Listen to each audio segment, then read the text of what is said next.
How to find the recycle bin and delete items in iPhone 16 Pro Max. So first of all, open Files app. Now in Files, tap on Browse.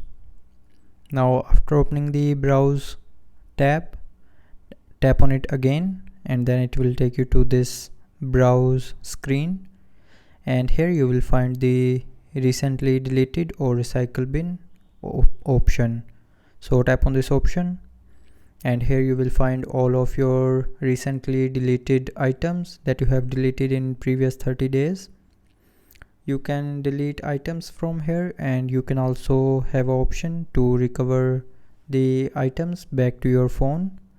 So to do this, tap and hold on the item, and if you want to recover the item, then tap on recover, and if you want to delete the item, then tap on delete now. So when you will tap on delete now, it will ask you to delete the image or video or the file permanently.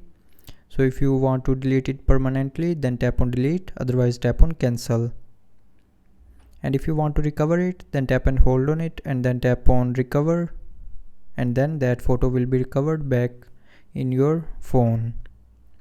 So that's how you can find the recycle bin and delete items from the recycle bin in iPhone 16 Pro Max. So I hope you liked the video. Thanks for watching.